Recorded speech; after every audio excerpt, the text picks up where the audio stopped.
भी है सबको यहाँ कर हमारे पूजा में शामिल हुई। हे प्रभु, जो भी श्रद्धा भक्ति से पूजा करे, पूजा ग्रहण कीजिए, प्रसन्न होइए और हमारे घर को शुद्धिकरण कीजिए। ओम ये भूता ते भूता पृथ्वी लोका संस्थाप्य और रक्षा रक्षा गणात रक्षा बाल चंद्र गजानन द्वादशानि नामानि पठे चृणुयाते श्री दशदीपाल देवताभ्यो नमः। हाथ हटाइए तो बाबू, थोड़ा सा निकालिए उसमें से, पूरा में छिटिए, पूरा यही है ना, हाँ पूरा छिटिए। पूर्वे रस्तु देवताभ्यो नमः। अग्नि को नाम छिटिए, अग्नि कोण देवताभ्यो नमः। दक्षिण में छिटिए, दक्षिण देवताभ्यो नमः। नैऋत्य कोण में, नैऋत्य कोण देवताभ्यो नमः। पीछे अपना छिटिए, पश्चिमी देवताभ्यो नमः। भंडार कोण में, बाह्य कोण देवताभ्यो नमः। उत्तर में, उत्तरी मुख देवताभ्यो नमः। ईशान कोण, ईशान कोण देवताभ्यो नमः। पूर्ण छिटिए, थोड़ा सा निकालिए, आकाश में छिटिए, अंतरिक्ष देवताभ्यो नमः। हाँ थोड़ा सा निकाल कर दाहिना हाथ से छिटिए, अंतरिक्ष देवताभ्यो नमः। थोड़ा सा निकाल कर जमीन पर गिराइए, पाताल देवताभ्यो नमः। जितना बचा हुआ है 50% दे दीजिए हमको, आधा। हाँ ठीक, मलकिनी आप उठिए।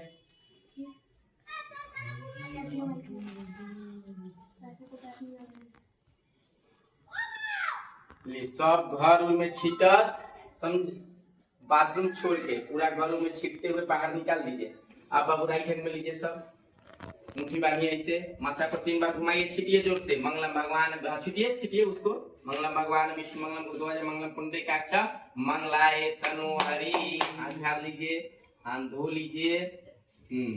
अब थोड़ा सत्यनारायण भगवान का ध्यान रखिए, प्रेम से बुलाइए विष्णु भगवान को। विष्णु भगवान को देखे ना, शंख चक्र गदा कहाँ देखे, प्रेम से बुलाइए।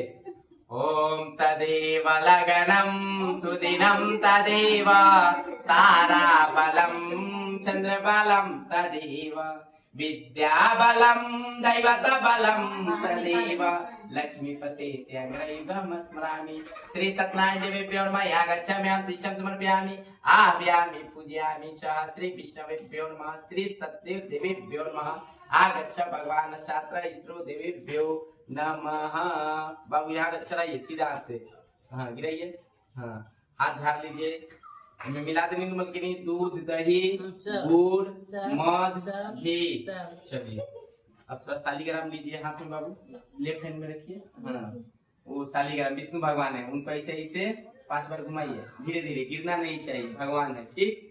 कंदात कंदात पुरोते पुरुषस्तरीयवान दुर्बे परतनु सस्ने सतेच्छा, ऐसे पकड़िए, हाँ हाँ जोर से पकड़िए और पंचामृत में डुबाइए, डुबाइए इसमें 5 बार घुमाइए उनको उसी में। अकाल मृत्यु हरणम पंचामृत स्नानिम समर्पयामि। पयो तुक्तम दत्तिचाह सक्रादियन्ते मधुपर्कः पंचामृत स्नानिम समर्पयामि। श्री सत्यनारायण देवीभ्यो नमः। उठाइए तो भगवान को ऊपर, हाँ धोइए, शुद्ध को जलम आचमनियम समर्पयामि आव्यामि पूजयामि च।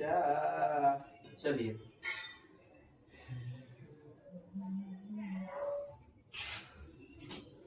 इसमें पूछिए भगवान को अच्छा से।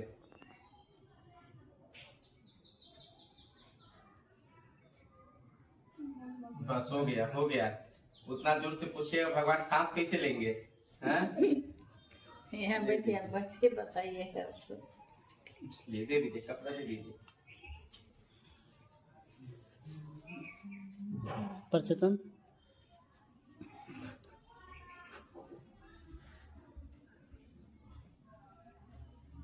इसी से 3 बार चंदन लगाइए तो भगवान को, सर पर भगवान ये हैं, उनको लगाइए चंदन, ऐसे ऐसे करके लगाइए 3 बार, आराम से दिया हुआ बचा कर लगाइए। श्रीखंड चंदितम वंदितम नित्यम पापनाशनम, वहीं छोड़ दीजिए। आपदा हरतम नम लक्ष्मी वस्तु ते सर्वदा।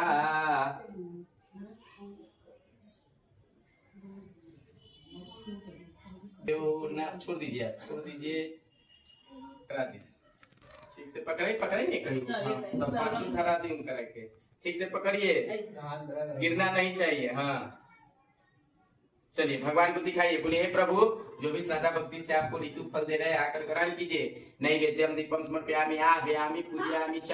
श्री सत्यनारायण देवेभ्यो नमः। ऋतु फलम समर्पयामि या गच्छाम्यहं तिष्ठं समर्पयामि।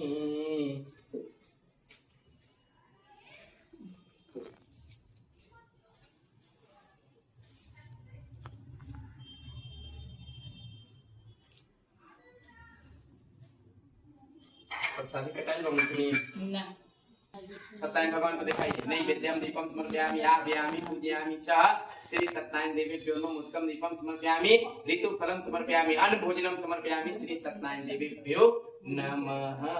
एक छोर उठाइए तो बाबू। अपना घर के देवता को दिखाइए। कुल देवता, ग्राम देवता, इष्ट देवता, व्योर्मा सर्व देवता सर्व देवेभ्यो नमः।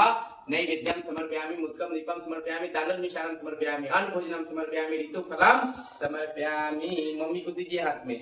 जहाँ घर के देवता के पूजा करीला वही चढ़ा दी। गिलास में पानी रख ले बानी तो ठीक बानी, तो गिलास में पानी दे दी। वर्त कथा नाम क्यों पड़ा? विष्णु भगवान का पूजा है तो विष्णु वर्त कथा या और कुछ नाम क्यों नहीं पड़ा? श्री सत्यनारायण वर्त कथा नाम क्यों पड़ा? एक बार नारद जी घूमते घूमते कहाँ आए? मृत्यु लोक में। धरती लोक को शास्त्र में क्या लिखा जाता है? मृत्यु लोक। काहे मृत्यु लोक लिखा जाता है भाई? जिस जीव का जब जन्म होगा धरती पर उसी समय उसका मृत्यु सुनिश्चित हो जाता है। मृत्यु ऐसा सच्चाई है कि 1 मिनट आगे पीछे नहीं होगा। बेटा का धन दिए कि नहीं, बैंक अकाउंट बताए कि नहीं, ये मृत्यु नहीं देखता है। काल के रूप में आएगा, ग्रास बनाकर लेकर चला जाएगा। नारद जी जब आए मृत्यु लोक में तो क्या देखे? इस धरती पर मृत्यु लोक में सबसे बुद्धिजीवी प्राणी कौन है? मनुष्य। और मनुष्य सबसे ज्यादा पाप कर्म करता है। मनुष्य रोज 3 प्रकार से पाप कर्म करता है। कैसे भाई? पहला मानसिक, दूसरा वाणी, तीसरा कायिक। मानसिक मतलब पंडित जी से बात कर रहे हैं, मन में सोच रहे हैं पंडित जी अकेला बेटा जाए तो नाक मुंह बराबर कर दे। होता है ना भाई? मतलब सामने से आपसे बात करेगा मौका के तलाश में, जिस दिन मौका मिल गया उस दिन सब हिसाब किताब जोड़ देगा। ये हो गया मानसिक, मतलब मन से पाप करते हैं हम लोग।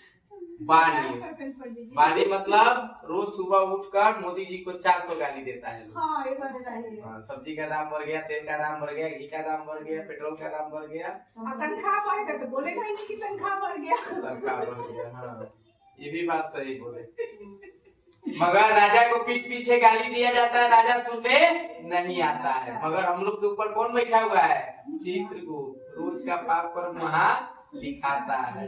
सब पाप कर्म में ऐड हो रहा है। पैर मोड़ लो बाबू। अब आप वैसे बैठिए। चलिए, आप कमजोर नहीं है, बैठिए ऐसे। हाँ, तीसरा क्या हो गया? कायिक मतलब शारीरिक। मतलब गरीब है, कमजोर है तो 4 थापड़ लगा दिए, 4 ठोकरिया दिए, चलते बने। 3 प्रकार से मनुष्य जाति रोज पाप कर्म करता है और रोज पाप कर्म हम लोग को लिखाता है। नारद जब आए तो क्या देखे भाई कि मनुष्य जाति पाप कर्म इतना न करना काम नहीं चलता है। हस्बैंड को बोलिएगा टमाटर लेकर आइए, टमाटर लेकर नहीं आए सेठ जी, क्या बोलेंगे? टमाटर काहे नहीं आया? तो बाजार में था ही नहीं टमाटर। मतलब कहने का मतलब ये है कि झूठ के बिना काम नहीं चलेगा, झूठ बोलना ही पड़ेगा। मगर झूठ इतना ही बोलिए जिससे किसी का क्षति न हो, किसी का मान अपमान न हो, किसी का जिंदगी न चला जाए। झूठ इतना तक ही बोलिए।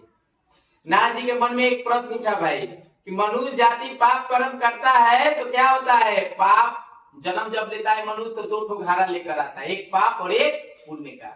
पुण्य का घड़ा भरेगा तो क्या होगा? जो भी घर में बाल बच्चा जन्म लेगा, नाक टेढ़ा हो, मुंह टेढ़ा हो, मगर अच्छा से पढ़ाई लिखाई करेगा, डॉक्टर इंजीनियर बनेगा, बाप मतारी का नाम रोशन करेगा।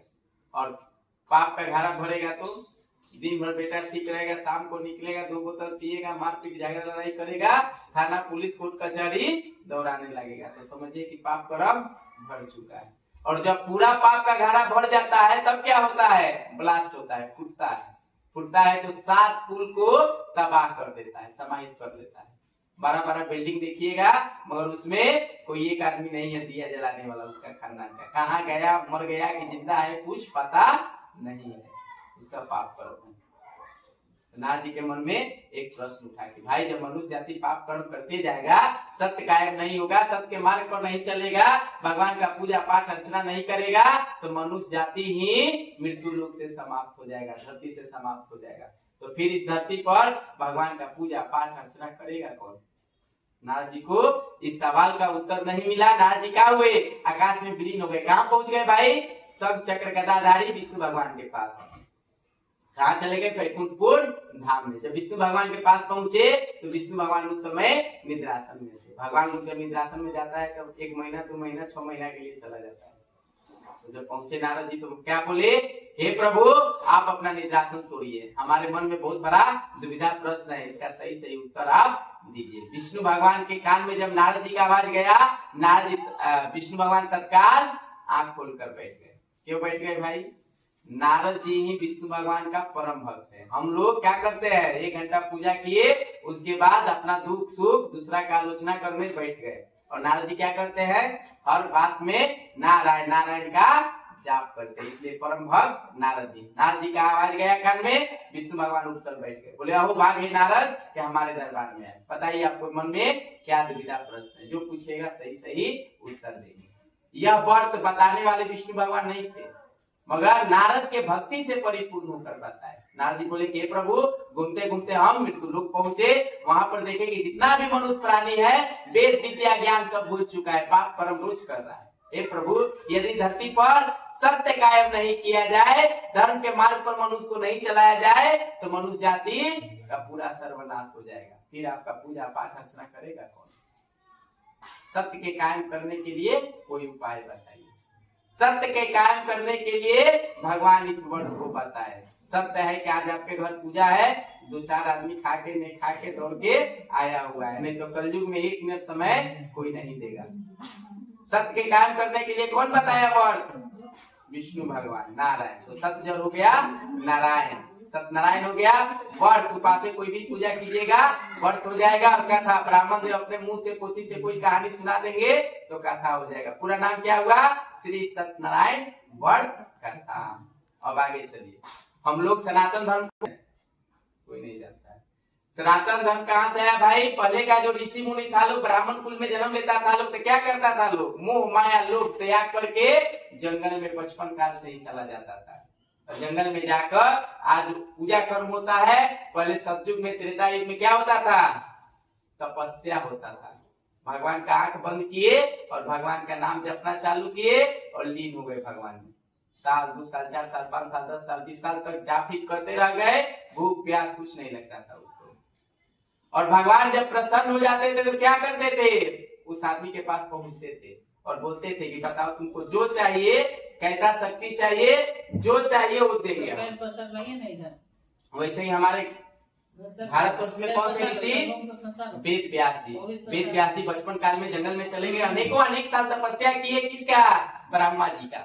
ब्रह्मा जी एक दिन प्रसन्न हो गए, पहुंच गए वेद व्यास जी के पास, बोले वेद व्यास बताओ तुम क्या चाहते हो, तुम्हारे तपस्या से हम प्रसन्न हैं।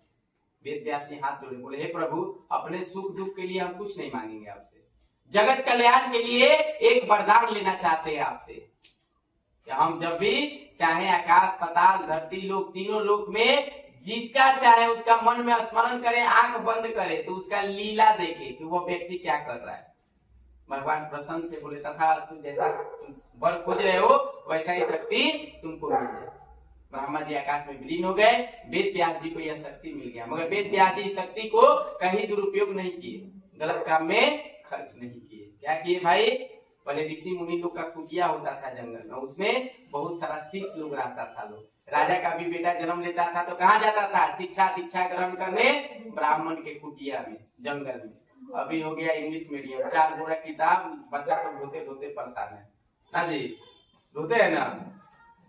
वैसे ही वेद व्यास जी का कुटिया था, उसमें बहुत सारा शिष्य लोग था। उसमें सबसे अच्छा उनका शिष्य था सूत जी महाराज, जो कि अपने गुरु का हर आदेश का पालन करते थे और इच्छा से संपूर्ण उनका सेवा करते थे। वेद व्यास जी हमेशा उनसे प्रसन्न रहते थे। अब वेद व्यास जी का नियम क्या हो गया भाई? रोज सुबह उठकर स्नान ध्यान करके पहले पूजा पाठ यज्ञ करके जो समय बचता था बच्चा लोग को, जितना शिष्य लोग था सबको शिक्षा देते थे। उसके बाद जो समय बचता था वट वृक्ष पीपल गाछ के नीचे आसन लगाकर बैठ जाते थे और सब भगवान का ध्यान लगाते थे। जिस भगवान का जो लीला देखे वो लिखते चले गए। क्या लिखे? 4 वेद लिखे, 18 शास्त्र लिखे। लिखने के लिए लिखे वेद व्यास जी, मगर उनका भी अंतिम समय आ गया, काल उनके ऊपर भी आ गया। कहीं अपने मुंह से वेद व्यास जी वर्णन नहीं किए। कौन वर्णन किया? सूत जी महाराज। जब अंतिम समय आया, मनुष्य को जब अंतिम समय आता है तो क्या करता है? सबसे प्रिय आदमी को बुलाता है, चाहे बेटा हो पतो हो कोई भी हो, पत्नी हो, प्रिय आदमी को बुलाएगा। अब तब बताएगा कि कहाँ बाकी है, कहाँ धन छोड़े है, कहाँ लेना है, कहाँ देना है। तो वैसे ही वेद व्यास जी का जब अंतिम समय आया तो किसको बुलाए? सूत जी महाराज को। पहले 3 बल था, तपोबल, ज्ञान बल, शक्ति बल। अभी कलयुग में कौन बल है? एटीएम बल। जिसके पास एटीएम तगड़ा है उसके पास सब कुछ है। तो क्या हुआ? वेद व्यास जी तीनों बल अपना सूत जी महाराज को देकर स्वर्ग सिधार चले गए। उस समय धरती का सबसे बड़ा विद्वान पुरुष कौन हुए? सूत जी महाराज। उनके आगे कोई भी ज्ञानी पुरुष इस धरती पर नहीं था। वही 4 वेद को 18 शास्त्र को मानकर हम लोग सनातन धर्म बनाए और उसी के लिखा हुआ पर हम लोग चलते हैं। अब क्या हुआ भाई? सतयुग समाप्त हो रहा था, कलयुग आ रहा था। जितना भी ऋषि मुनि था लोग सब कोई जंगल में, पहाड़ के गुफा में सब कोई चिंतित हो गया कि भाई कलयुग पूरा, इसका नाम क्या है? काल चक्र युग। जितना भी जीव प्राणी है हम लोग मृत्यु लोक में, सबके ऊपर काल है। कब किसको क्या हो जाएगा कोई नहीं जानता है। शास्त्र निर्धारित किया है कलयुग का अंतिम समय 5000 वर्ष, जिसमें 2024 में हम लोग फंसे हुए हैं। बहुत पुण्य का कमाई किए हैं हम लोग कि अन्न, पानी, खाना, दवा, डॉक्टर, एसी, पंखा, टीवी सब मिल रहा है, मोबाइल भी मिल रहा है।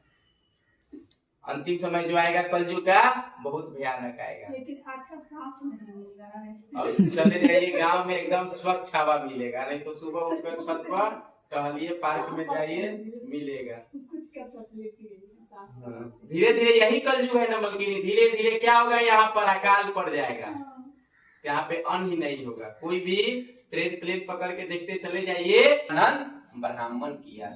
इति शेषं प्राणेवा खंडे श्री सत्यान कथायां प्रथम अध्याय समाप्तम्।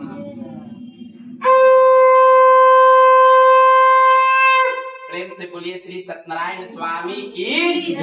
वृंदावन बिहारी लाल की जय। आप लोग रखे रहिए। आप बाबू चला दीजिए तो हाथ का फूल अच्छा। राइट हैंड चढ़ाइए सीधा। बीच बीच में बदमाशी मत कीजिए आप। बस हो गया है, हो गया है। इधर आपका हम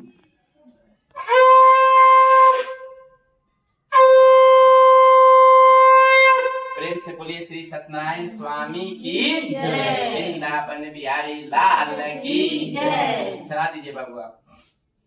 2-4 रुपया जो मिलता था उसी से बाल बच्चा परिवार का गुजर बसर करते थे। एक दिन का बात है, लकड़हारा महाराज, गर्मी का समय था, एक बोझा लकड़ी जंगल से चुनकर सर पे बोझा लेकर आ रहे थे। कहाँ से आ रहे थे भाई?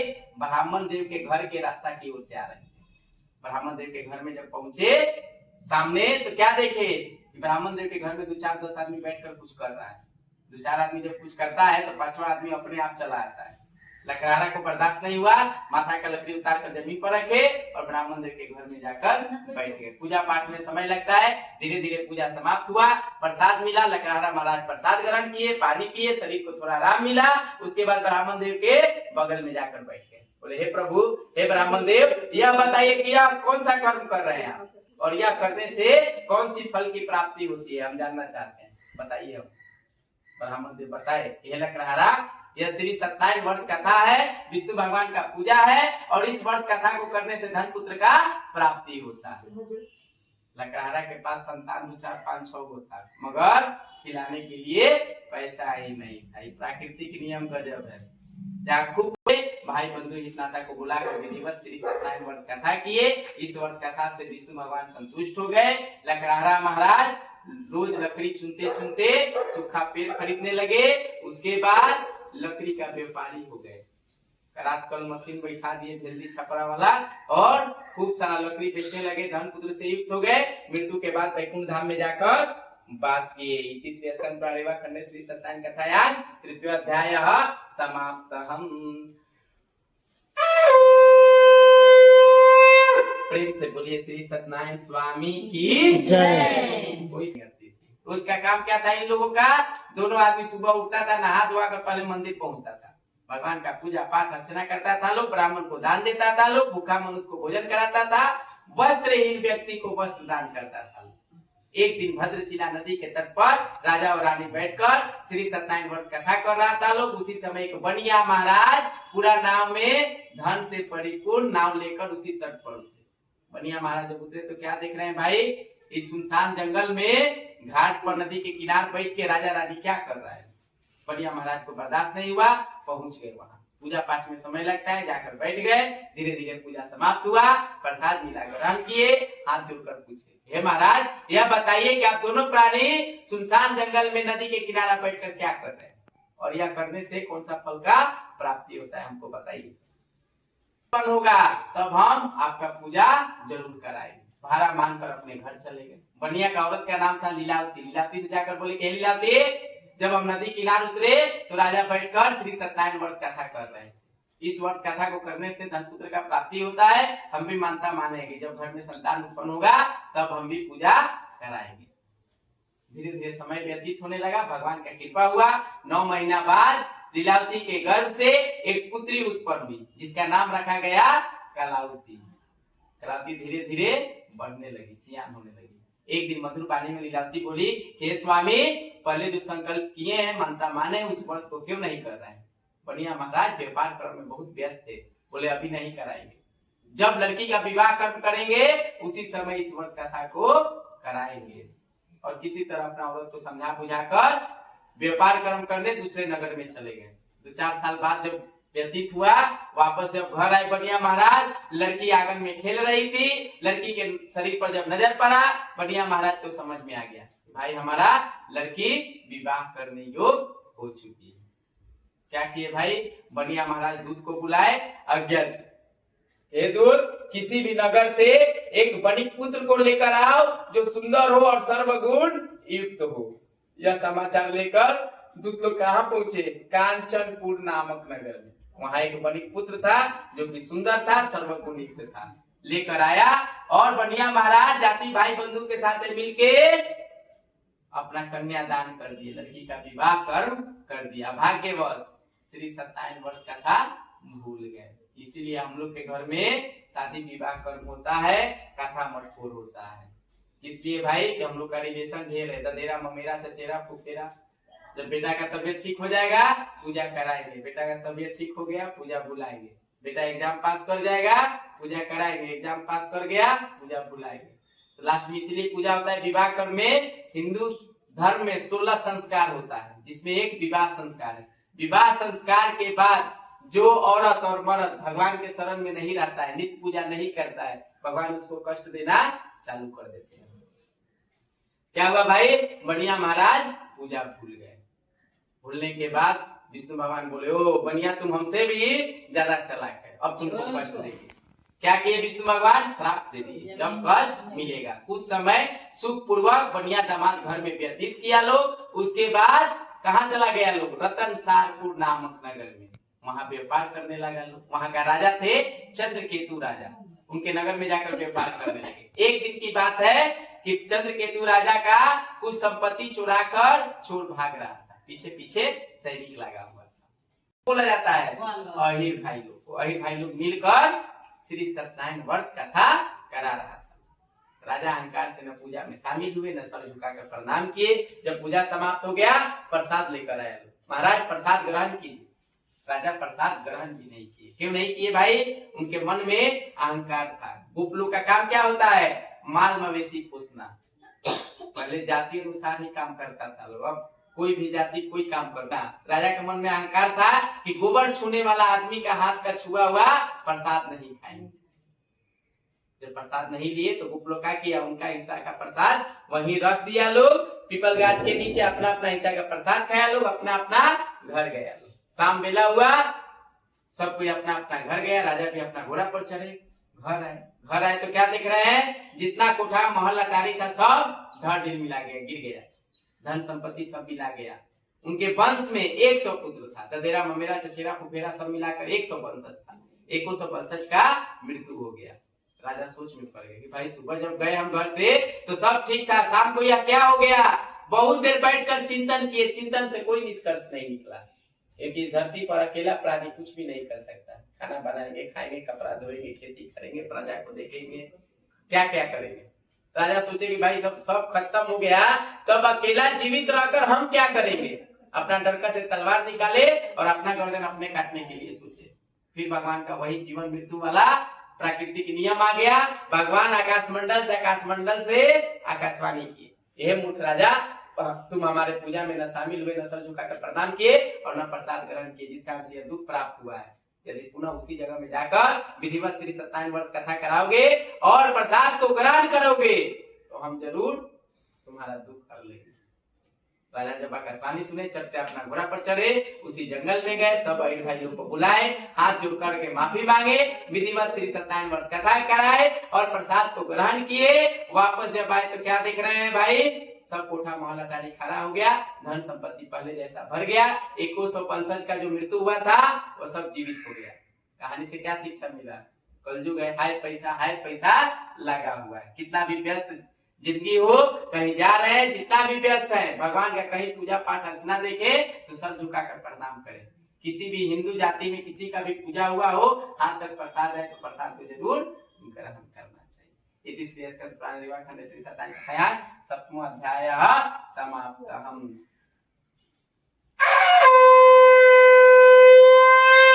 प्रेम से बोलिए श्री सत्यनारायण स्वामी की जय। बन बिहारी लाल की जय। चढ़ा दी दे दीजिए, ले लीजिए हमारे हाथ में दीता हमारे सब बॉडी लोग, और कोई बात ले हाथ में छोड़ दीजिए, चढ़ा दी मतलब चढ़ाई माँ दाती दूगो बाकी गो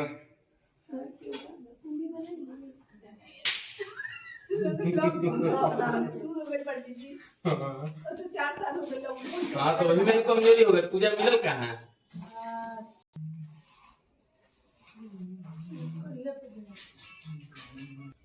संस्कृत से नहीं होता है, विधि भी जानना पड़ेगा आपको, जानना बहुत जरूरी है। यही एक तो पूजा हो गया, ये तो एगो बुर्बक को झोरो छाप कथा कह देगा। हाँ, अब थोड़ा ये घी रख लीजिए सामने, आप वही रखिए, सामने रखिए, जमीन पर रखिए। स्वाहा ओम चंद्राय प्योण स्वाहा, ओम मंगलाय प्योण स्वाहा, ओम बुम्बुधाय प्योण स्वाहा, ओम ह्रीं बृहस्पताय प्योण स्वाहा, ओम शुक्राय प्योण स्वाहा, ओम शनिश्चराय प्योण स्वाहा, ओम रंगरहवाय प्योण स्वाहा, ओम कंकेतवाय प्योण स्वाहा। चलिए अब सब कोई बैठ जाइए, तो बैठिए आप लोग।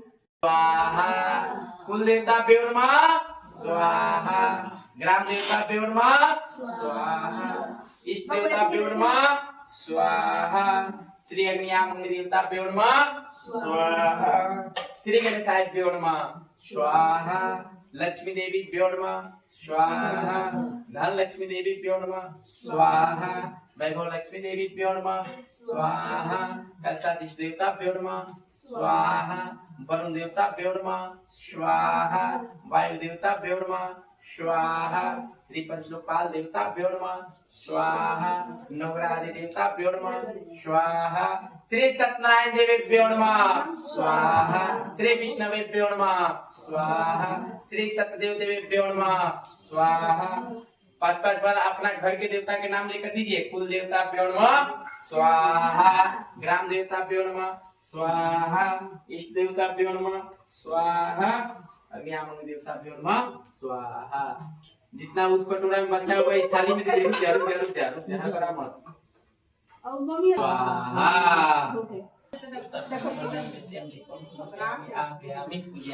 लीजिए, बाया हाथ में पकड़िए, तो उल्टा लेफ्ट हैंड में पकड़िए, राइट हैंड से निकालिए, घुमाकर सामने गिराइए। सामने जाइए पहले, वहां पहले आप सामने होइए।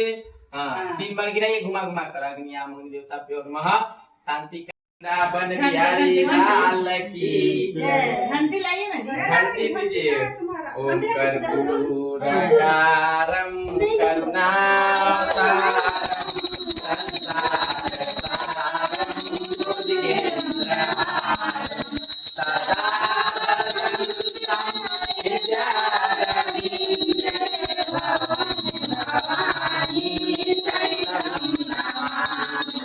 प्रेम से बोलिए गणेश भगवान की जय। जय गणेश जय गणेश जय गणेश देवा माता